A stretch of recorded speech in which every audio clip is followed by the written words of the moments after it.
Hey, this is trending at some point. I'm going to be reviewing Summer House, Martha's Vineyard, Season 1, Episode 1.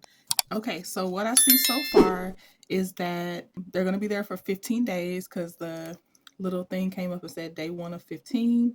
They show us Jasmine first. Jasmine is a screenwriter, and then Silas comes in after her, says he's a finance analyst and an Army reservist. And apparently they just got married. They've been married for about 3 months. The next to arrive is Preston.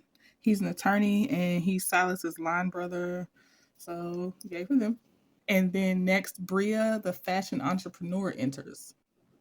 Jasmine says she met Bria at the Playboy Club because they were Playboy Club bunnies. And we have not seen them yet on the show, but they also show a girl named Jordan and a girl named Shanice as well. So that's how they met. Okay, next we have Nick, who is a sports brand manager, and Alex, he is an advertising creative director. Next we have Amir, he's a real estate agent. There's gonna be a lot of people in this house. I believe her name is Jordan, but Jordan comes. Silas calls her Jasmine's party friend. I'm already starting to forget some of these people's names. The half Lebanese, half black dude. She finds him attractive. Apparently, they've been in a group chat together. And Jordan goes on to say that she is the fourth Black Playmate of the Year. Next, we have Mariah, who is a nurse slash screenwriter. One of the cast members was asked by our producer, "Do you think Amir has a chance with Jordan?" And he's like, sips tea, doesn't want to say it. And then Nick, who has like the most colorful wardrobe, it looks like to me the best wardrobe so far, just because they showed it all nice and laid out. I like the color palette. Um, he said a woman will know when he's shooting his shot because of the energy reverberating between them. Well, then they cut to Jordan. I'm like, uh-oh. She said, I put Nick on restrict because I was tired of the heart eyes. I was like, oh no. And then they showed a screenshot of him doing it. And I feel bad because I don't know, you waver, guys shooting a shot waver between flirting and creeper territory. And my eyes, I was already liking just Nick for TV, so I really hope he's not a creeper. And I hate that this is how it's coming off already, but I withhold my judgment overall because I don't know any of them. So Amir, who is the half black, half Lebanese cast member, says that he didn't really know a lot about his black side. He was raised by his Lebanese mom.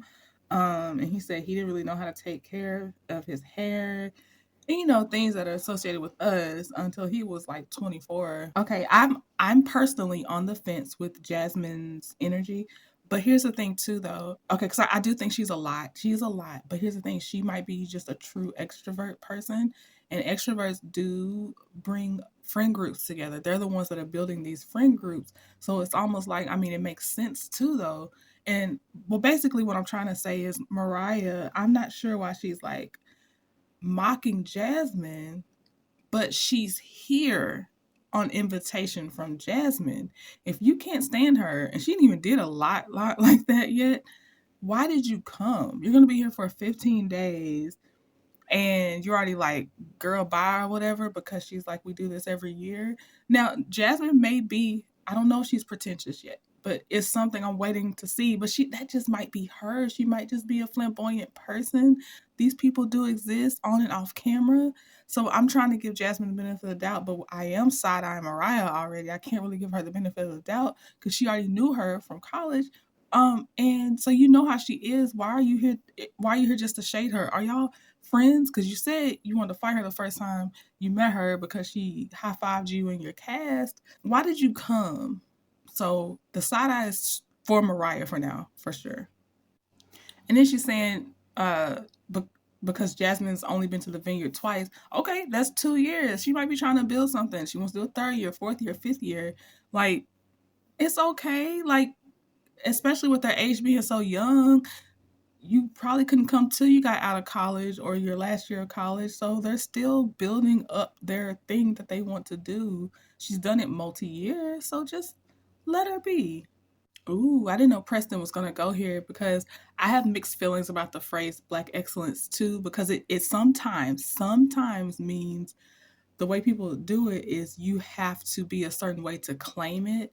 And if you are not that, then you are not worth anything. I am trying to understand where Preston's coming from.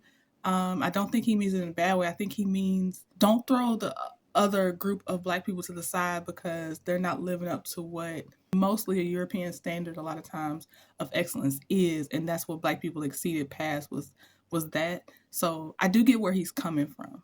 So they play a game of truth or dare or drink in the hot tub, and uh, Amir and Alex are given the dare to kiss the girl they find attractive. They both kiss. Is it Jordan? Oh my gosh! Every time I look down, I forget to write. I forget to write it down. I think it's Jordan. Mariah is dared to give Nick a lap dance. She twerks above him, above his feet, and then they dare Alex to sing. Alex sings. So they reveal that Alex's cousin is John Legend. Okay. Silas reveals that him and his family had to escape Liberia during the Civil War. It showed a picture of him at age 5. I should have that in the video. Hopefully, y'all be able to see it. So, Mariah says that Jasmine had called her up and invited her to New York. And when she gets there, she finds out Jasmine was getting evicted. And they ended up living out of Mariah's car. They were taking showers at Planet Fitness, eating months and months of ramen noodles. And then they said what happened is they ended up turning it into a show. They're calling it Rock Bottom. As an owner of a furry shedding dog, I think Bria is foul for when Jasmine says, "Hey, your dog's shedding everywhere," and she's like, "Okay, what do you want me to do? There's nothing to be done about it." And I'm like, "No, you have to take care of all of the things with your dog. First of all, you bring a dog unannounced, ESA animal or not, you brought it unannounced. That's not right. You don't even know if this place that they're renting accepts the fact that a pet is coming. Secondly, if my dog sheds at a place that I'm going, like an Airbnb to stay, then I've got to be responsible to get that fur up. I'm responsible for potty breaks. I'm responsible for anything my dog does. Like, and I don't understand how you don't understand that. That sounds very selfish. Jordan has a theory that Jasmine kind of looks down on Bria, so she might just be making it a big deal just because she doesn't really care for Bria. Mariah reveals she's a single mom, and Jasmine is the godmother of her son, which makes me question more why Mariah was kind of making those side comments in the first part of the episode. But maybe that is their dynamic. We shall see. Because if you take someone serious enough to make them the godmother of your child, you have to like them, I hope. Then Jordan is out there with throwing a football with Amir and Alex, and she tells them that she's been celibate for a year because she has to make sure people aren't just fans and trying to get with her to say that they got with her. Alex says he thinks that's a beautiful thing, and Amir is like, that's a no for him. Preston tries to give Jazz a heads up that Bria is sitting right there when Jazz brings up Bria being difficult. Jazz goes over to Bria to talk to her. They have a quick chat. They don't seem like they really resolved anything. Then Jazz says, we're going to get dressed for an all-white dinner. As they're driving to the location, Mariah and Preston talk about how slaves went up to Oak Bluff to escape slavery, and then Oak Bluffs apparently Martha's Vineyard, which Oak Bluffs is located in, opened the first inn for Black vacationers, including having a Black beach. And they said some of the people that own property in Oak Bluffs is Spike Lee and Barack Obama. They get to their table. Amir gives Jordan his shirt, asks her if she's cold. She's like he gives her his shirt. Then he tries to order for her. So he really trying to stake his claim. She says she's celibate, and you say you're not with that. So just leave her alone. And then Jasmine keeps trying to play matchmaker. She keeps making it very awkward for everybody that's single there. And then she tries to say, like, everybody say where you're from and what you're currently working on. And she said, let's start with Jordan. And Jordan's like, I wish we could just have a conversation without a prompt first. And I was like, ooh. Okay, so Silas brings up that when he's on his reserve weekend, he'll call and Jasmine's out with Jordan at 2:00 in the morning. Jordan asks if Jasmine has a curfew, and Bria chimes in and says in New York, people don't start going out till about 1:00 in the morning. Silas reveals that he and Jordan really got together during the pandemic, so that means he didn't really see her go out, because that was always her. She used to be a Playboy bunny. That girl was going out. So it's not like she changed because she was with Jordan. It's that they got to continue once the quarantine stopped. But ultimately, it's Jazz's choice. That's something that she and Silas need to talk about. That's not something that Silas needs to bring to Jordan because he's not married to Jordan. So they will need to compromise with each other. Don't put that on Jordan's shoulders. That Jasmine's a grown woman. Preston tries to chime in, or he does chime in, but the way every time he talks, they keep playing organ music behind him when he speaks. It goes back to Silas saying, "Well, it was just late." It's like, again, y'all need to talk about that in y'all's house though.